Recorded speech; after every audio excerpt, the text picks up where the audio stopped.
This is Clint Conley of Mission of Burma, and you're listening to the Nothing Shocking podcast.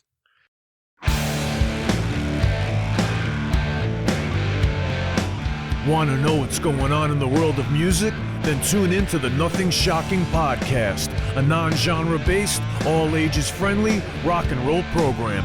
Join us weekly for interviews with all your favorite rock stars from the mainstream to the underground. You can find us at nothingshocking.libsyn.com or anywhere you download podcasts.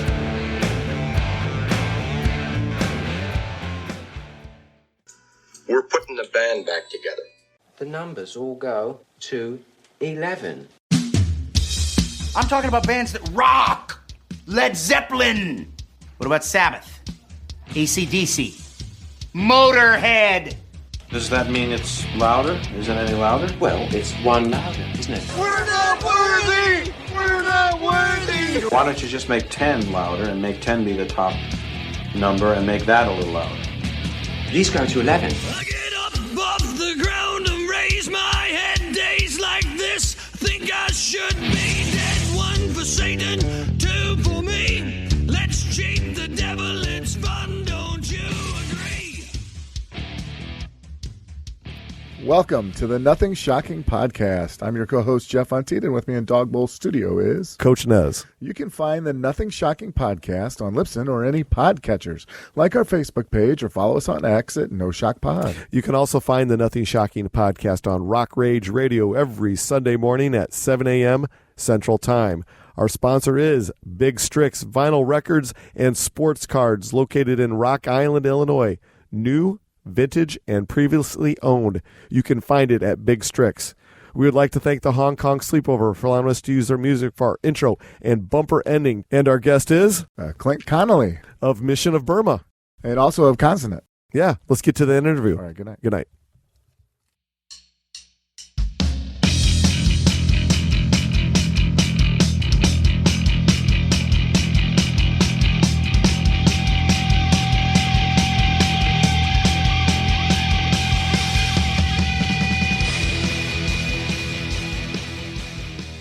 Clint, welcome to the Nothing Shocking podcast. I'd like to introduce you my co-host, Jeff Untied. Clint, thanks for joining us tonight.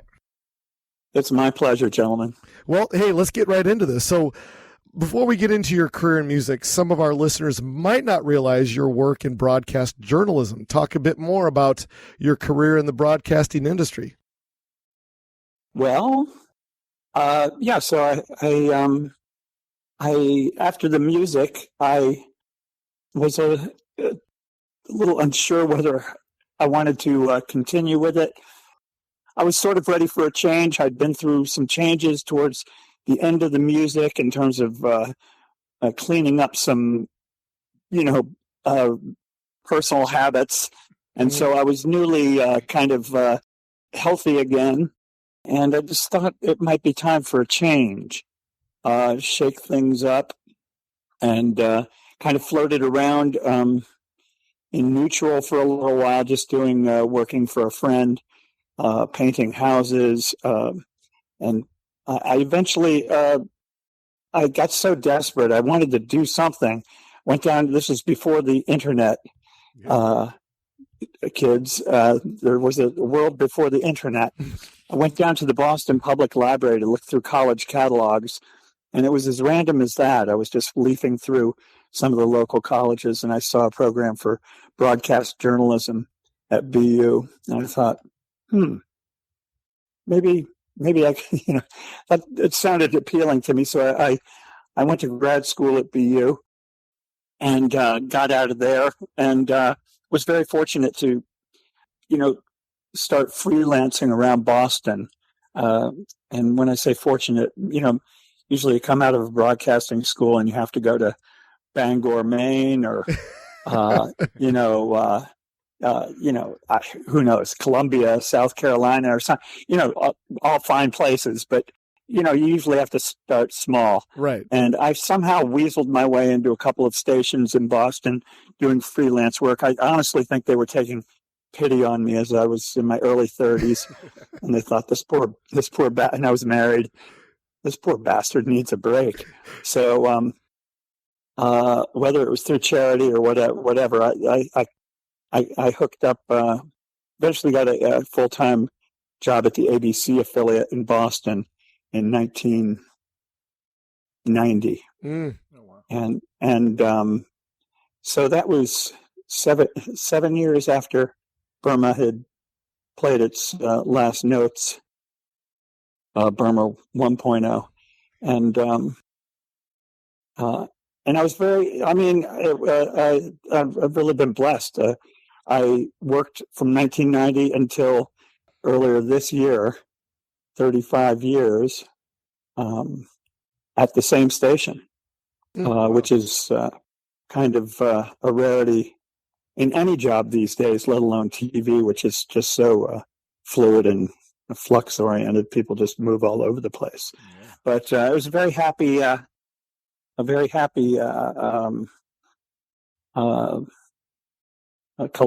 happy marriage between me and that job. I'm a producer at on a magazine show called Chronicle, a half-hour show, and got to do longer format things, and mostly basically telling New England stories. So a lot of travel up country into Maine and New Hampshire and Vermont, up into the. I liked getting out into the wilderness quite a bit. It was one of my very good. So it was a very engaging job and stimulating till the very end. Did some good work and was ready for a bit of a rest when I hit the ripe old age of 70. So now I'm in my dotage, a pensioner, and enjoying life immensely. Oh, fantastic. Yeah, that's awesome. Well, I mean, during that time, after, like you said, after Burma 1.0, before you guys rekindled again, did you stay up on the music scene? I mean, as either as a fan or as a friend of people in the industry, did you kind of keep any contacts during that time? I certainly did, but yes, I mean, music has always been my primary passion. And so, I was still still a lot of listening. I didn't go out as much. And there were a bunch of years there where I was so busy with grad school and everything that I sort of lost track of, the latest. And, I was a little behind things. But I have so many friends in the music industry, and, bands would come through town that I knew. And so I kept my hand in a little way. After Burma broke up, I did a couple of production things. I produced Yola Tango's first album, and a couple of local things around here. But I was really ready to try something completely new. I don't know. Whatever. It was a time of flux in my life. Well, absolutely. You transition from working musician into then the working world, into a career path, obviously 7 years later, but nonetheless you did. Talk about that transition, going from, hey, you're a professional musician, working musician, to now, well, what you thought was your career in music was done, and now you are transitioned to a career path outside of the music industry. Was that a hard pill for you to swallow, or was it something that you were wanting or yearning for? It wasn't. I wouldn't describe it as a hard pill, but it was certainly a radical shift. Yeah. But I to be honest, let's see. I mean, of course, the rock life is like kind of upside down and crazy and all that. So I know that when I stopped playing in the band, and I stopped. I got sober, and towards the end of the band. So I mean, when the band stopped, I just discovered this whole new world of like Saturday mornings. Like, what are these? This is such an exotic territory for me. And I got a job with my friend painting houses, and there was such a regularity to it, to the shape of the week, that I hadn't known for ever. Like, it was just, okay, you go to work Monday and then you're done on Friday. And then there's this thing called the weekend. I mean, all this was completely new territory. I felt like I dropped onto another planet. I liked it. I thought, this is kind of cool, because I'd been used, of course, for years, just kind of staying up until dawn and then waking up whenever, 2:00 in the afternoon and all that, particularly when I was using. So, it was all kind of fresh and new. And I liked the challenge of going back to school and using that part of my brain. And finding that I was good at this other thing too. There was a lot of fear involved. What am I doing? But just kept kind of marching forward, one foot in front of the other, and ended up in a happy place. Oh, so cool. Take us back to, I think it was 1979 in Boston, Massachusetts, when Mission to Burma was formed. You met Roger and Peter and the other guys. How, can you take us back there? How did it all work out? Well, as I mentioned, I mean, music was always my, it was what drove me. I went to school. I went to college in Rochester, New York, University of Rochester, and I was an English major. I loved literature. I was, had strengths in writing and whatnot. But all the time it was music. I had bands in college, and on weekends we'd drive down to New York and catch the scene down in Manhattan. So I was really into the, at first the glitter, the glam scene down at Club 82 and Max's, and I sort of witnessed that kind of changing over into the punk thing around 74 and 75, 76. So I was there at the beginning, right, in the early New York days, and saw the Ramones with like 20 people in the room, that kind of thing. Yeah. And I couldn't believe, I got so revved up. I was just so excited by this music I was hearing down on the Lower East Side. There was no way I was not going to be a part of this. And so when I graduated from college, a mutual friend said, well, I have a friend who's starting a band up in Boston, and I think the two of you guys would get together. And I knew the Boston scene a little bit, hadn't been up here. I grew up around New York. I hadn't been up here, but I was aware of some of the artists. I was aware of Willie Loco Alexander and, of course, the Modern Lovers.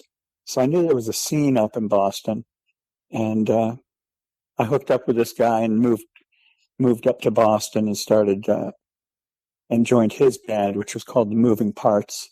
That was in 77.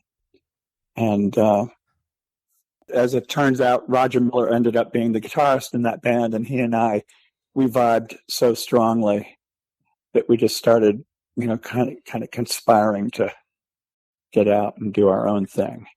Nice. Because the band was run by Eric Lindgren, who's a tremendously talented musician, but we just had a different vision. He was very complex and keyboard oriented, composition oriented, and we wanted a little more fire and passion.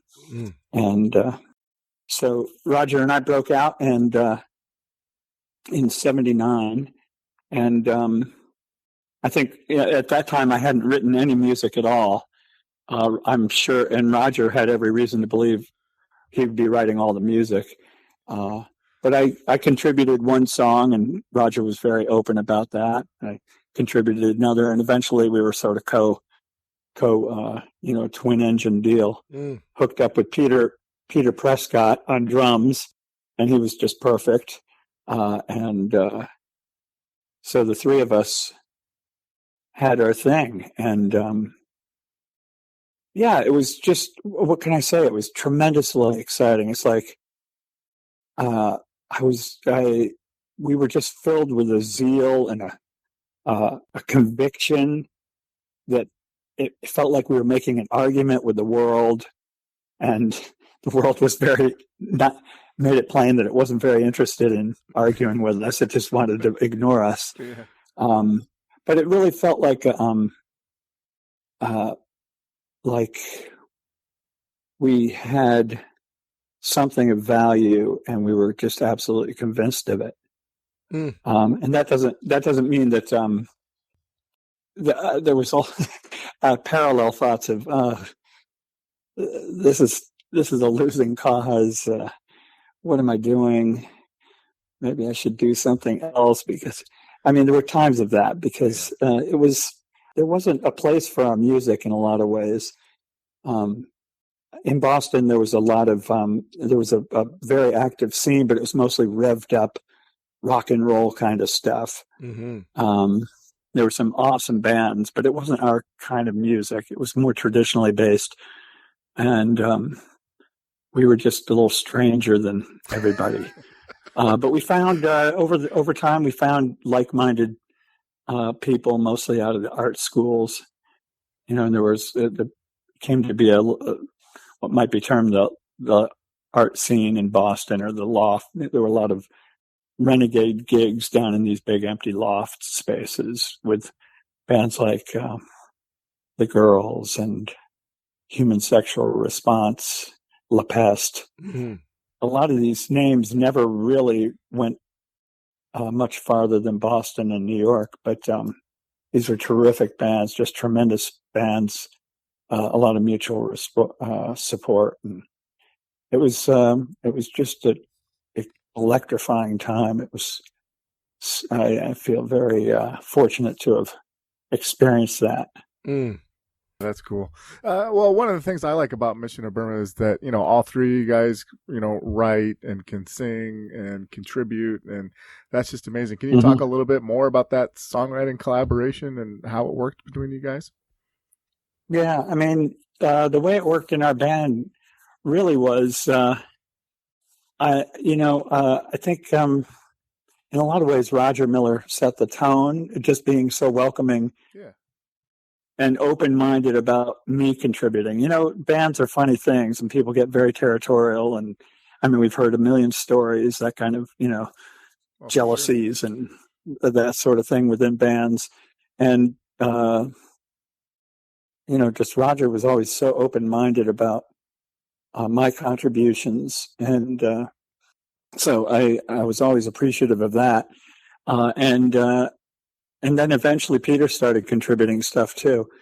And so the songs were written by each of us separately. So it wasn't so much a collaborative songwriting process, although Roger and Peter did a bit more of that than me. And somehow, you just put it into the blender and pressed high, and it also blended together and came out sounding like Mission of Burma.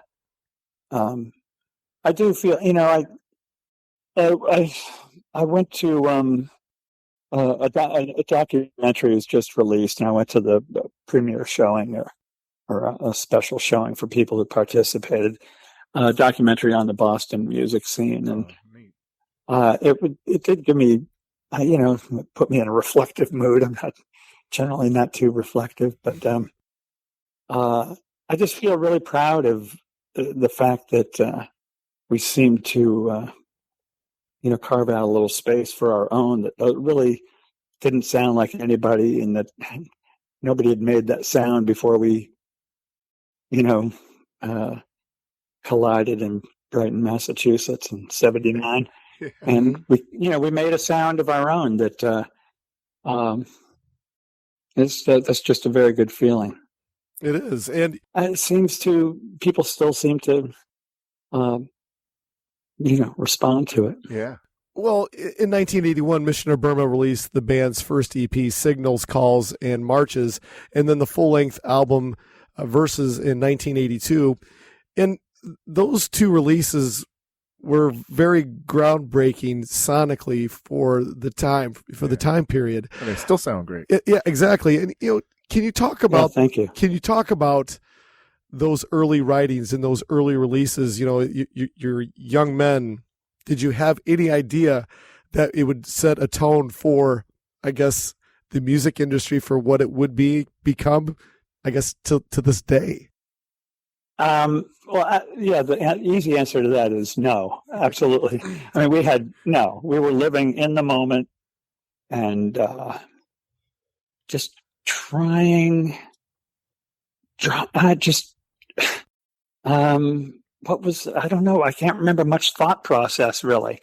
I'm not sure how to answer that, but it's really gratifying to kind of look back and see, the half-life of the music we made is still continuing. It's still kind of reverberating down through the years, and people kind of point to it as a certain type of thing. And it's remarkable to me when I think of it that way, that 40 years later, we're still talking about it. But at the time, we were just feeling the music so intensely and trying to get it onto the recording, trying to put it down in a way that we were happy with. And so it was all just kind of dealing with what was right in front of our noses at any given time. And there was no long view involved. We were just it was all consuming. It was really something to experience. Well, I've read many article from many interview from, artists of the mid 80s to the later part of the 80s. And, they reflect on, bands that were influential on their sound. And there's been many a band come through the alternative trail in rock and roll that have referenced, Mission of Burma as a big influence on their sound and their development and their songwriting and of their musicianship. I guess you'd say no, but did you feel like after those first two releases were out there that, hey, I think we're really onto something here as far as sonically goes, that's going to reverberate amongst other musicians on the lineage of things throughout the years? Yeah, no, that wouldn't have been the thinking. But we were, a part of it was a good fortune of timing. I mean, the initial punk explosion was just so earth-shaking, and there was just so much new stuff. And I mean, we were just so jazzed up on it that, we're referred to as post-punk, and I get it. Around the early 80s, there just started to be this really opening up of the music and opening up to ideas. I mean, I just remember Boston had a very vibrant college radio scene. So there were three or four college stations playing new music all the time. And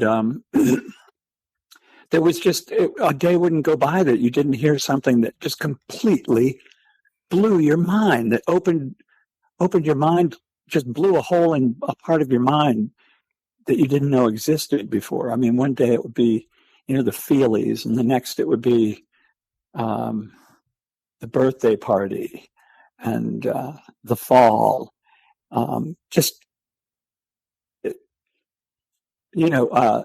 People just completely ignoring all the rules and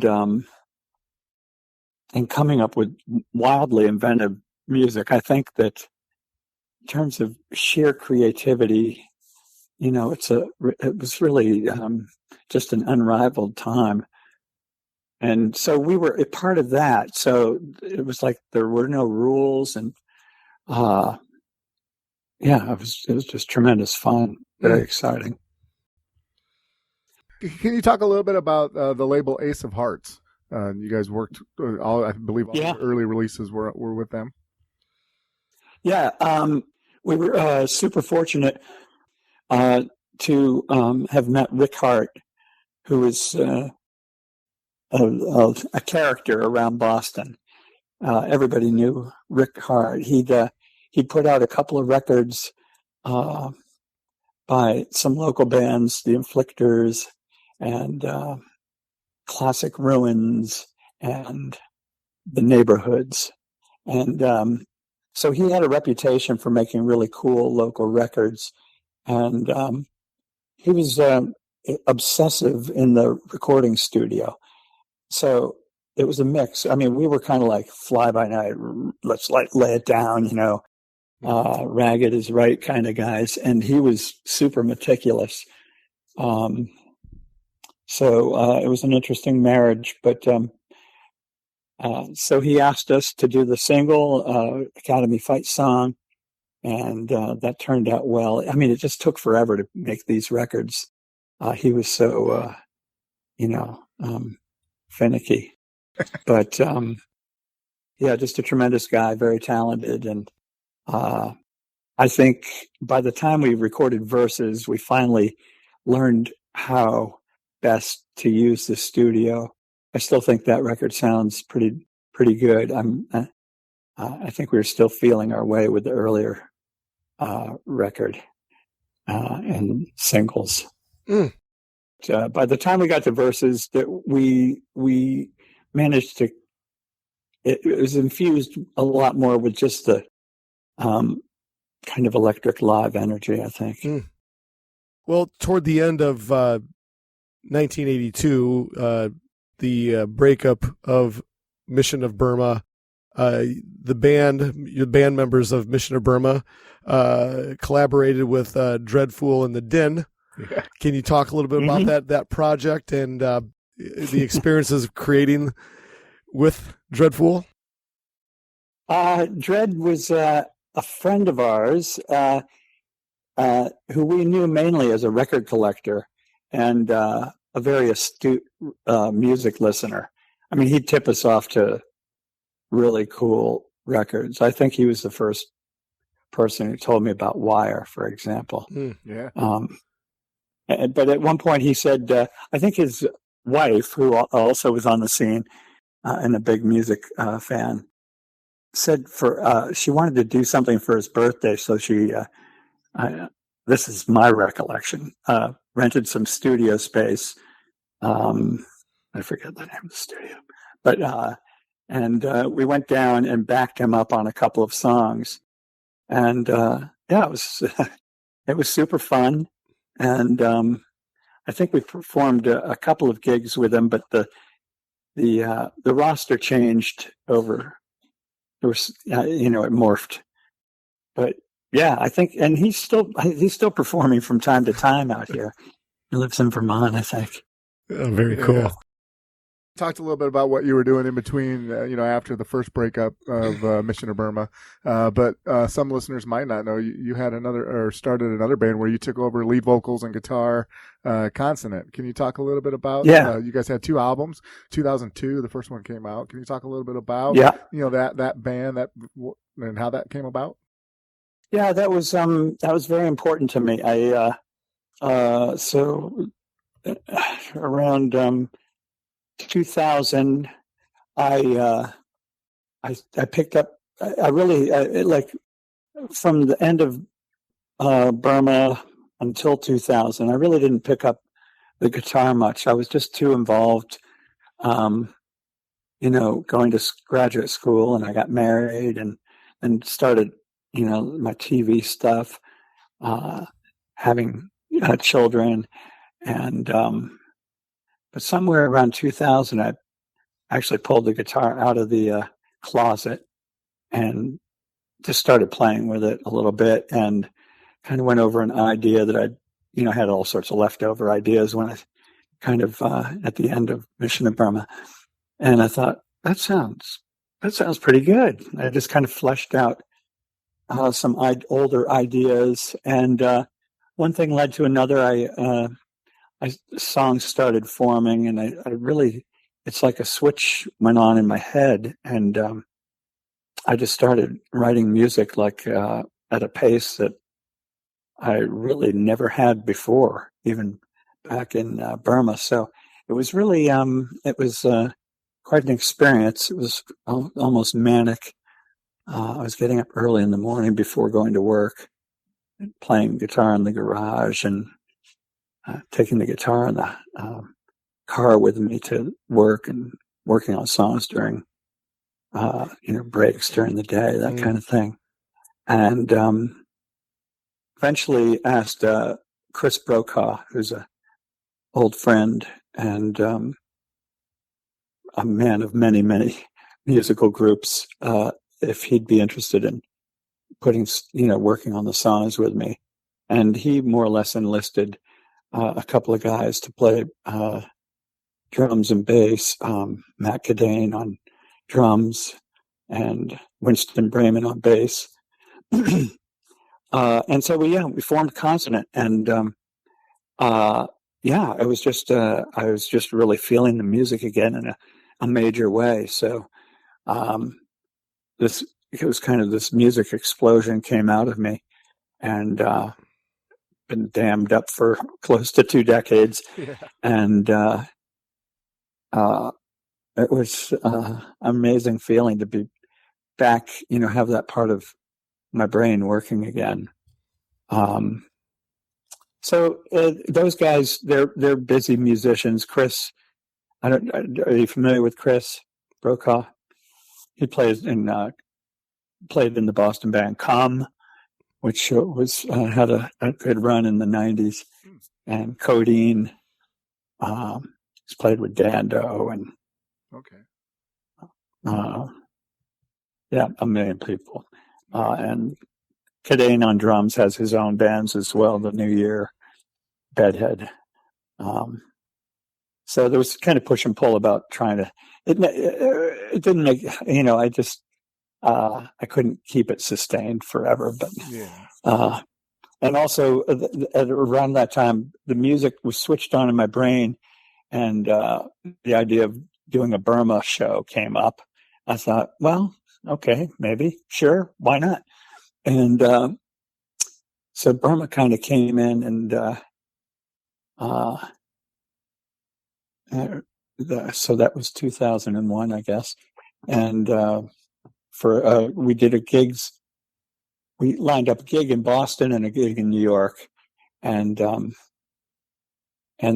that turned into like 15 years worth of Burma gigs, which was totally unexpected, and kind of blew our minds. We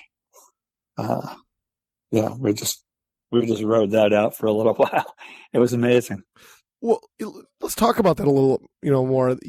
The band reunites to huge fanfare. And you then release 4 full-length albums from 2004 to 2012. Talk about that experience a little bit more. I mean, did you have any idea, did you have any idea that reuniting would have such a force, especially in your area, that it did? Yeah. I can honestly say that I absolutely had no idea what we were in for. I would say that the decision to do those first couple of gigs, our manager said, "Oh yeah, we're booking this place and that place," and my first reaction was, those are way too big. Those rooms are way too big. This is just going to be a disaster, and this is going to be It was more. There was as much trepidation as there was excitement about playing. I just thought, it's just a big mistake. Why we have this nice little reputation? Why are we going and risking it by actually playing? People, because it seemed like people always referred to us in a positive way. And I thought, I don't know. I don't know. Why gamble with messing up, what this nice little reputation we have? But yeah, to my surprise, those gigs went really well, and they sold out, and they added second shows, and it was such a outpouring of appreciation. It was so touching. We honestly, it blew our minds, and that led to more gigs and offers from different places. And in the meantime, Roger said he was writing songs, and he'd only do the gigs if we did some new material, and which I thought was a good challenge. And so we just started writing songs to blend in with all the older ones. And it was really like a dream. It felt like a dream because the first go round, we had a blast. We had some really intense people who loved our band and who made us feel like, yeah, we're doing something worthwhile. But it was such a small little slice of a subgenre. I mean, even within the punk world, that we'd go play punk clubs in different places around the country, and they just had there would be like 3 or 4 people who knew who we were, so it was very small. It was very small. So when we came back and started playing these big rooms to people that really seemed to know our music, and it was very touching. Really, it was remarkable. Absolutely. You guys had 2 live albums, I think, The Horrible Truth about Burma and Snapshot. Can you talk a little bit about the band's approach to those 2 live albums? Well, I don't know. Was Snapshot live? I can't remember. That was like a single or something, right? Well, there's 8 tracks on there, but it's listed. It's listed under live albums. I don't know. I listened to part of Horrible Truth. I probably have one. I probably have one in my garage somewhere, but I'll have to check it out. Well, I know The Horrible Truth. The Horrible Truth. We worked on that. That was released after we did our last shows. I think most of those recordings were made and on that last batch of shows we did. Rick Hart was traveling with a reel-to-reel recorder and recording the shows. Nice. So yeah, it was a real challenge trying to mix that down, those tracks down. I haven't heard that, and I haven't listened to it in many years, but I just remember it was mostly a subtractive process that you go in, it just sounded like chaos, and you try to pull out all these most offensive frequencies until it was at least somewhat palatable. And but there's a life force in there somewhere. It's a pretty powerful kind of accurate statement of our live experience, which wasn't always, easy. Well, I want to change gears to the studio stuff. Yeah. And the sound, the speed, the light, and that is a cracker of an album. And Slow Faucet is my favorite track on that album. But I love that. That's so cool. That's a killer song. But talk a little bit more about the writing and recording of that album. And is there a story behind Slow Faucet? Talk a little bit more about this battery of questions I just asked you in one. Slow Faucet is one of Roger's tunes, so I don't know the story behind it per se. But we recorded that album in our rehearsal space, the wonders of modern digital recording. Mm-hmm. Our rehearsal space was a functioning studio, so it wasn't as primitive as it sounds. But yeah, we just recorded that on a laptop, and yeah, it was just very, very easy, very comfortable. I forget the name. Our rehearsal space was run by a band called Black Helicopter, and what can I say about it?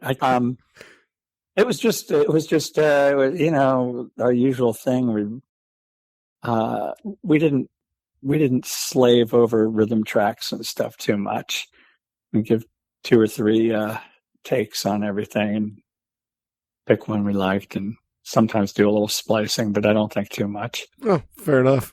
Fair enough. Jeff, go ahead. Well, Snapshot. I just was looking. Snapshot says that it was a live album recorded for a broadcast on WFNX.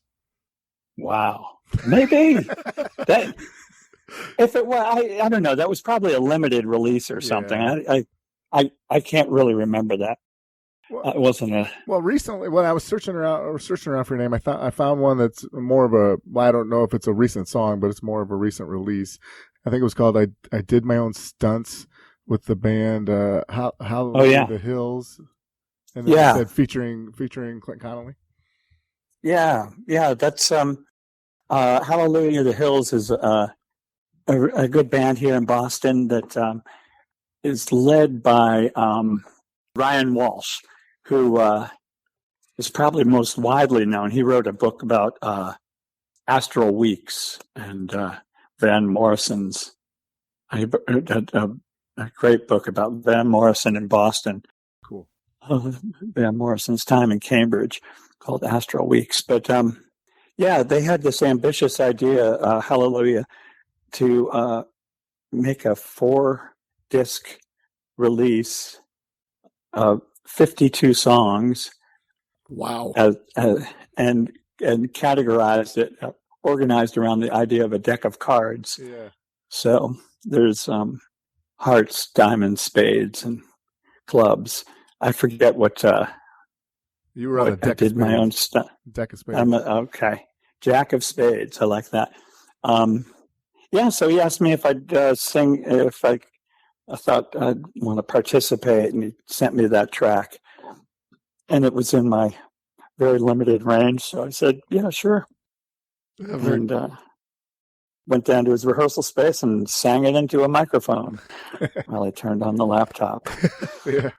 All right, so we got one last question for you, then we'll leave you alone for the evening. I saved this one because I know you have a very, very unique story, but Mission of Burma, there's a story about you naming the band Mission of Burma. Can you give our listeners an insight to how you came up with the name? Yes. Naming a band is a really hard thing. Yeah. It's a really hard thing. So I was walking around on the streets of Manhattan with my girlfriend, and for some reason I'd been mentioning Burma, I don't know, something different, fooling around with that word or something. And my girlfriend at one point said, "There's a Burma name for you." I looked over and there was the plaque, Mission of Burma, and it was the embassy of Burma. And I just knew that was the name. That's awesome. I thought it just had murk and mystery and kind of intentionality, and like there was a purpose. I just thought, yeah, that's what I want. That's the name. So it took me a little to convince the other guys, but they came along. That was going to be my next question. We were all so weary of trying to come up with a name that if one of us felt strongly about any name, we would have gone with it. And I felt strongly about Mission of Burma. Oh, that is so cool. That's cool.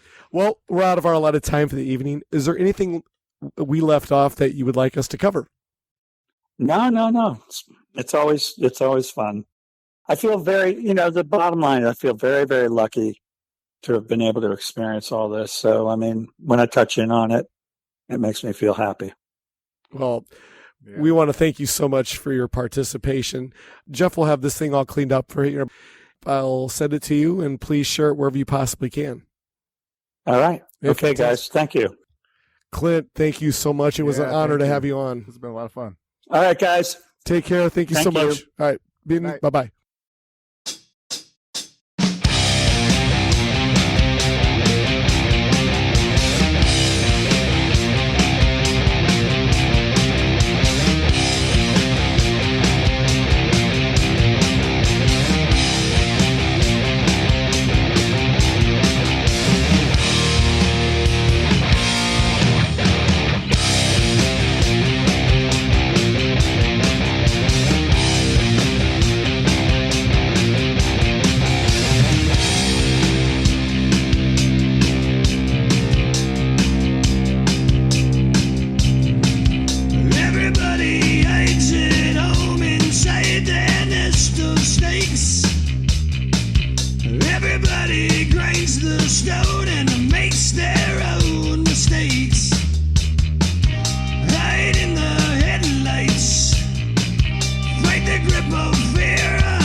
twist their tongue and pays their bills instead.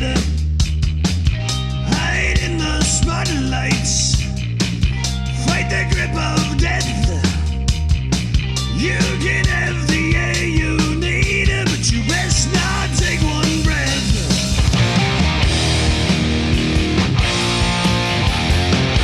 Hey.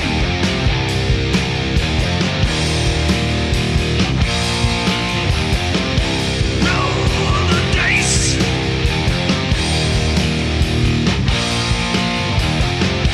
Take your chances.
Everybody knows the game is fixed, there is no prize. Everybody pulls the plug and says their last goodbyes. Move to the sunshine, fight the grip of nights. If they ever take from you